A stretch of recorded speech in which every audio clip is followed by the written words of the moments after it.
O segundo documentário, que começa agora, traz a luta contra o apartheid na África do Sul e o movimento por sindicatos livres na Polônia.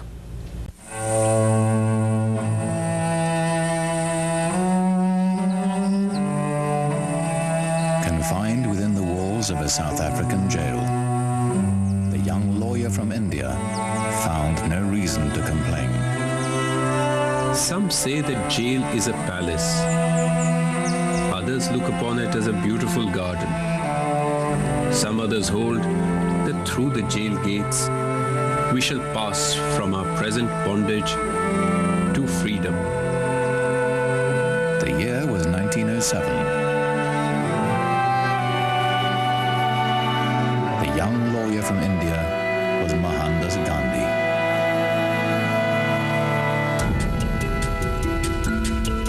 Gandhi led his fellow Indians in a non-violent struggle against racial oppression for 8 years.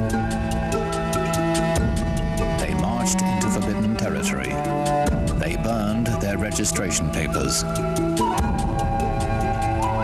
They expected to be arrested, and they were not disappointed. Gandhi said, "Non-violent refusal to cooperate with injustice is the way to defeat it." He gave his non-violent weapon a name, Satyagraha, holding to truth.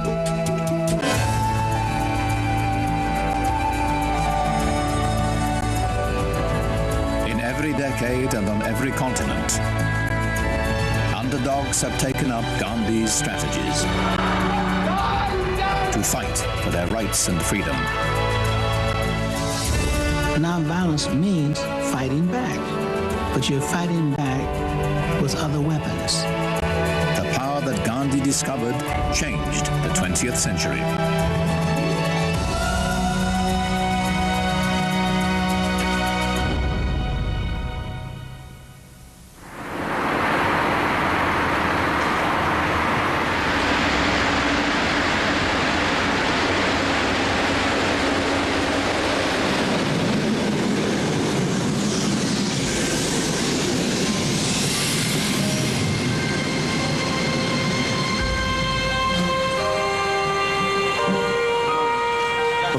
It was the right atmosphere for a strike. Before 6 a.m. we started distributing the leaflets. At any moment I could have been stopped and arrested, so obviously I was afraid. Workers at the Lenin shipyard in Gdansk are angry enough to strike. Angry at recent price increases and the firing of a popular co-worker. But only a few realize their strike will pit them against the full force of the communist government in Poland.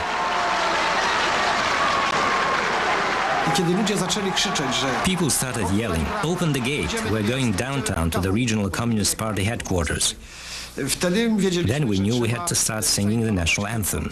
That would calm people down. We're not going to make the mistake of 1970, when we went into the streets and tanks rolled over us. Every worker in Poland knows the story of December 1970. Strikers left the shipyard and marched on Communist Party headquarters. 6 were killed and 300 injured. They learned the futility of taking on armed troops in the street. One of them was a 27-year-old shipyard electrician named Lech Walesa. He was fired for union activism in 1976. But now, in 1980, he has returned to help organize the strike.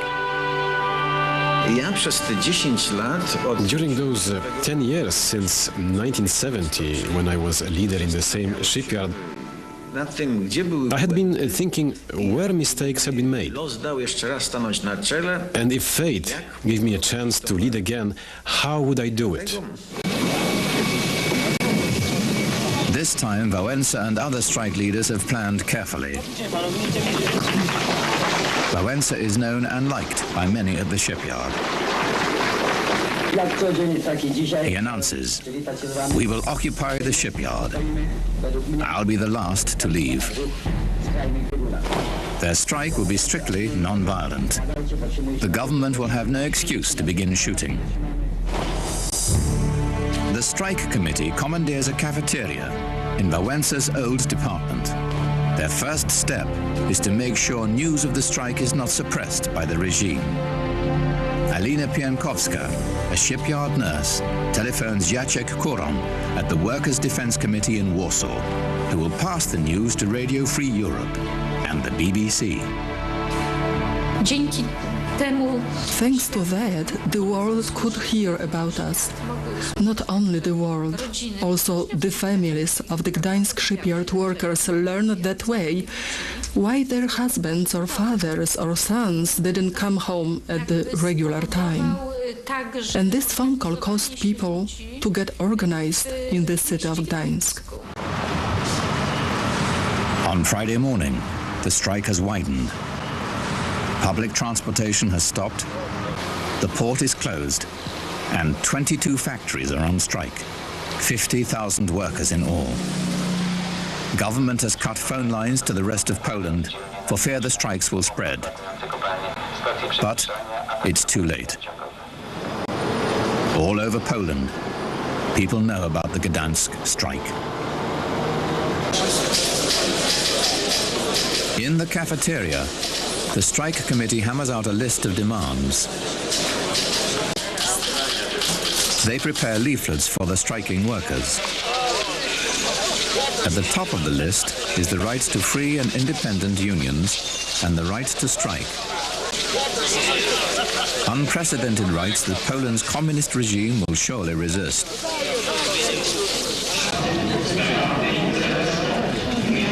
On Saturday, the shipyard director has received orders from his Communist Party superiors and is ready to begin negotiating.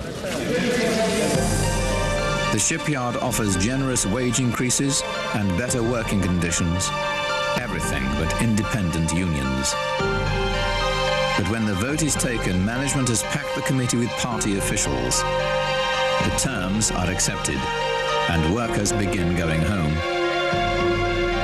As thousands head for the gate, Anna Valentinovic, recently fired but now reinstated by the strike agreement, reminds them that their settlement has abandoned other workers who have joined the strike.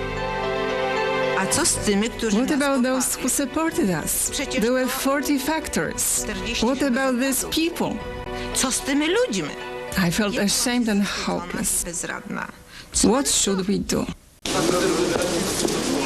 Alina Piankowska, the nurse, runs to the main gate and tries to stop the workers. A small crowd gathers to listen as she pleads with them to stay. If we really want free trade unions, if we really want any influence on management, we should act in solidarity with the others, that is, to continue the strike. Thousands have gone home, but a few hundred are persuaded by Alina's argument. They will stay the night to keep the strike alive. During that night, they take a fateful decision to form an inter-factory strike committee to represent all workers in all of Poland. This committee will magnify their force 1,000 times and create a base of popular power never before seen in communist Poland.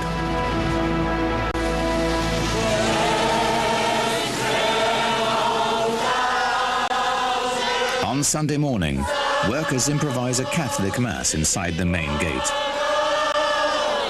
Thousands of townspeople gather outside.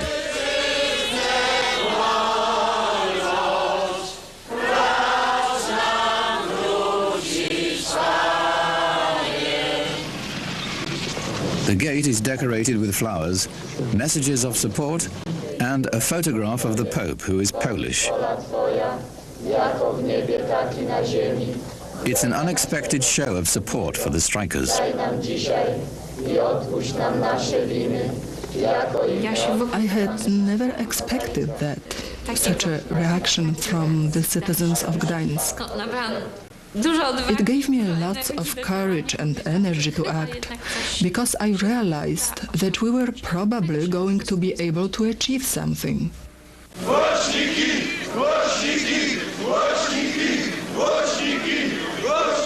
The Inter-Factory Strike Committee has published 21 demands, a document that has galvanized workers in other cities. One of them is a 27-year-old electrician at a tractor factory near Warsaw, Zbigniew Bujak. Suddenly we learned about the strike in Gdansk. We read the 21 demands. And as we say in Poland, we felt, literally speaking, like we caught God by the arm. We suddenly felt that we had in our hands a tool, which, if we don't make a mistake, must produce some wonderful fruit. In Gdansk, the strikers who spent the weekend inside the shipyard have been rewarded. 15,000 workers now return and rejoin the strike. The Inter-Factory Strike Committee waits for a response to the 21 demands.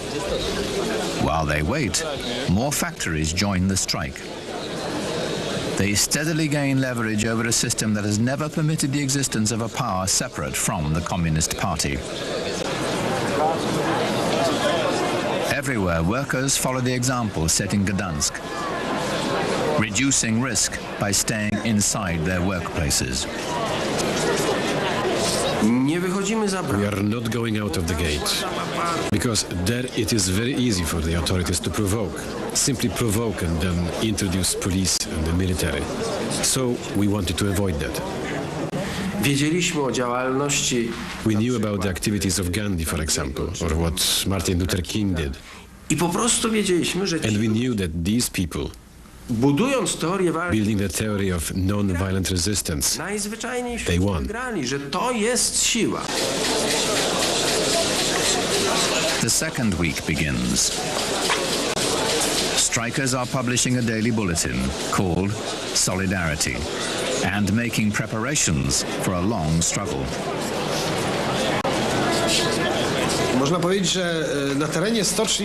Well, you could say that inside the shipyard there was a second government of Poland, who had a sense of humor about it. Who had the Minister of Communication, the Minister of Social Welfare and Salaries, who gathered money. There was a Minister of Finance, who kept the money we gathered from various companies that were coming here. There was a Minister of Security who was responsible for all the security guards, defense of the fences, and the food. Everything worked like clockwork, like a Swiss watch. Their patience has given them strength. By the 9th day, the Inter-Factory Strike Committee speaks for nearly 500,000 workers in 370 factories in every industry and region of Poland.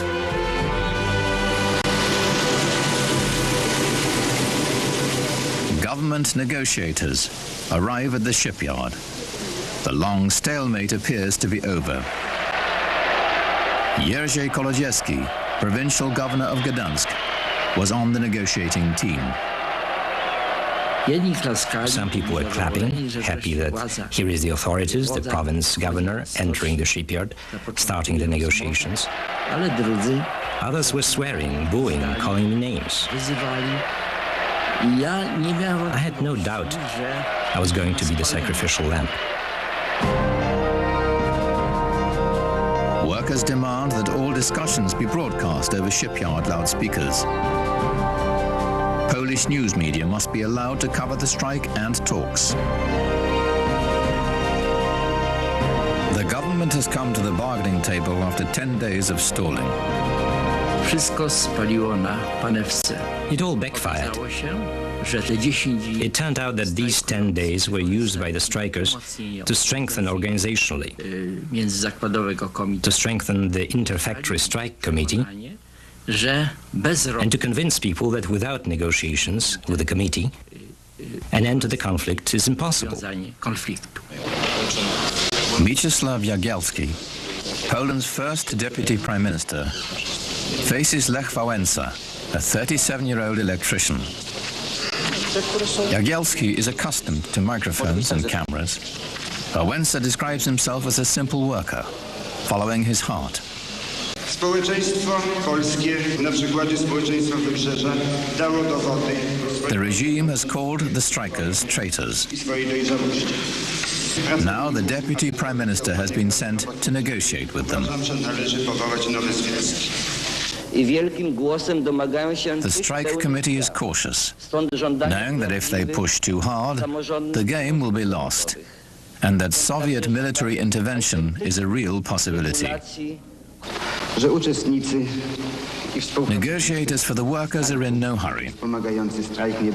Having seized the initiative, they go word by word over the language dealing with independent unions, brushing aside the government's eagerness to move on to other issues. Punkt po punkcie, po parę godzin każdy następny redagowali. Albo, że tak powiem, przyjmujemy to, co powiedziałem i przystępujemy do realizacji. Panie premierze, naprawdę to już nie jest dużo pracy w tych najważniejszych punktach. Te inne polecą dość szybko, dlatego też proponuję, tyle czekaliśmy, sobota jest, niedziela jeszcze przepracujemy i zrobimy, będziemy mieli na piśmie, pan premier przyjedzie. Taktyka strajkujących. The tactics of the strikers were this. Musimy rozstrzygnąć. We have to get agreement for free trade unions. All the rest will follow. Walesa said, Mr. Prime Minister, let's not talk about these things. These are details. What we have to have is free trade unions. Coś nie dogadać się w czymś. A primeira vitória da greve fortalece o Solidariedade e começa longo embate com o Partido Comunista, apoiado pela antiga União Soviética. Esse capítulo decisivo da história da Polônia e o início da luta contra o apartheid na África do Sul, você vai ver depois do intervalo. Aguarde, porque hoje o GNT está exibindo inteira a série Uma Força Mais Poderosa, um século de conflitos não violentos. During nearly 2 weeks of talks, Walesa reports regularly to the rank and file. He seeks consensus with an openness unheard of in Poland's official unions. Worker solidarity is not lost on their adversaries. Idle factories create pressures that benefit the strikers. In Gdansk, valuable machinery and unfinished chips are being held hostage. Increasingly desperate to resume production, the regime gradually accepts an accommodation.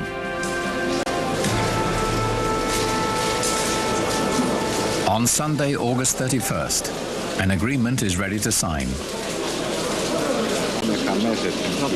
They have won pay raises, a 5-day work week, relaxed press censorship, free trade unions, and the right to strike.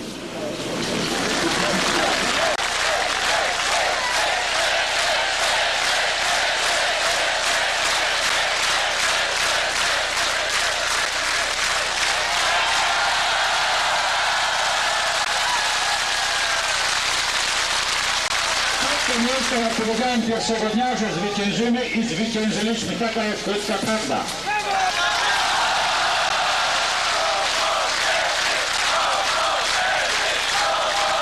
Jednocześnie jakby widząc jak podpisywane, seeing these accords being signed, we immediately realized that this is the first stage, and it is only now that the real race against time, against the clock begins for us. And the real tactical, intellectual struggle with the other party, with those in power, is beginning. Because it was obvious to us that they were signing the accords, but they will immediately want to break them.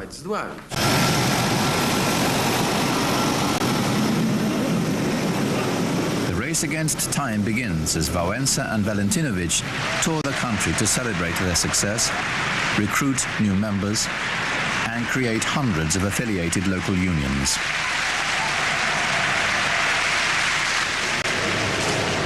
In 4 months, Solidarity membership grows to 10 million. Explicitly concerned with the welfare of Polish working people, Solidarity can't avoid an obvious reality. Its very existence challenges the supremacy of the Communist Party. I was feeling that from the very beginning, the other side was preparing to hit us. But when they were ready to hit 100 organizations, by that time there were 1,000 organizations. When they got prepared to hit the 1,000, it was not 1,000, it was 10,000. And it was not 100,000 members, but 1 million, and later 10 million. They must grow quickly, becoming big enough that when the inevitable backlash comes, Solidarity will be too powerful to destroy. Union activists are harassed, their newspapers censored, offices raided. Workers are ordered to work 2 Saturdays a month, an open breach of the agreement. Solidarity fights back. Tak. Wydaje mi się, że w poniedziałek postawię cały kraj na nogi. Zrobię strajk. Pan tak przekaże to. Ja mam dość żartów i podjazdów. Panie wojewu, pan dobrze wie. Więc pan przekaże rządowi, że w poniedziałek prawdopodobnie dam rozkaz do strajku generalnego. Dziękuję. Trochę demokracji, trochę wolności osobistej. Przez każdych ludzi. O, nie dam rady. No, tak może kulturalnie tego nie można. A year after it was founded, the union re-elects Wałęsa as president. Lech Walesa. But Solidarity's open democratic structure makes it vulnerable to its own extremists and to infiltrators.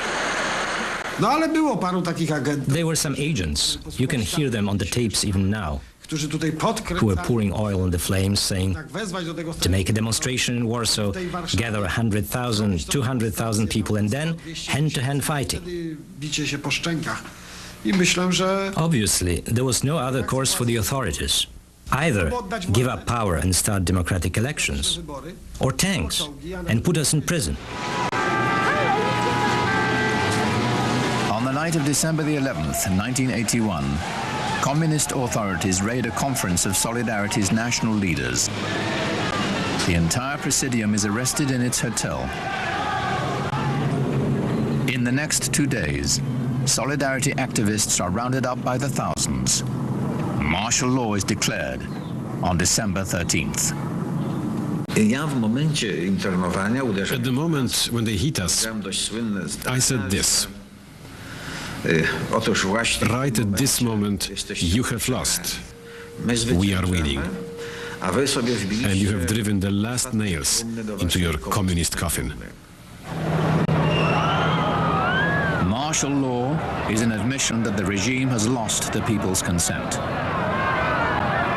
Relying solely on the power to prohibit, the regime has lost all ability to persuade.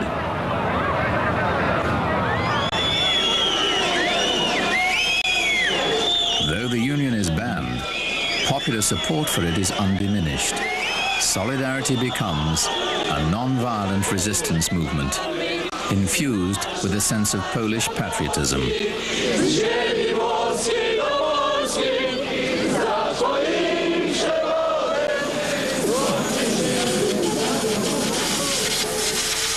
Stripped of a central leadership, Solidarity lives on in thousands of small organizations, too many to crush.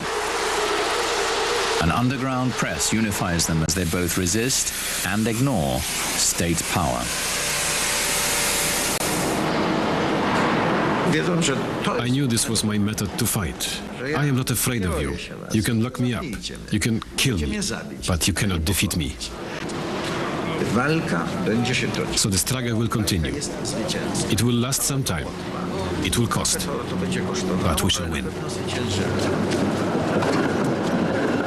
For 7 years, repression creates the appearance of stability, but below the surface, the foundation is rotting. In summer 1988, it collapses. as price increases, food lines, and rationing paralyze the country. A new wave of strikes is beyond the government's ability to control. The regime offers to re-legalize solidarity if Lech Walesa will negotiate an end to the strikes. Within 3 days, the country is back at work. Solidarity has proven itself a capable and responsible force. In February 1989, Solidarity, the government, the party and the church begin roundtable talks on Poland's future. After 2 months of negotiations, they agree on free unions, a free press and parliamentary elections. In a 2-month campaign, Solidarity candidates are popular, but no one expects them to dislodge the Communist Party.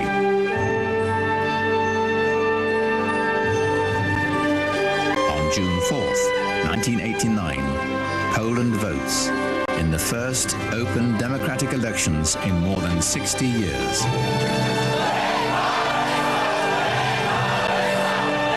That night, in the square outside Lech Walesa's apartment, the victory is celebrated.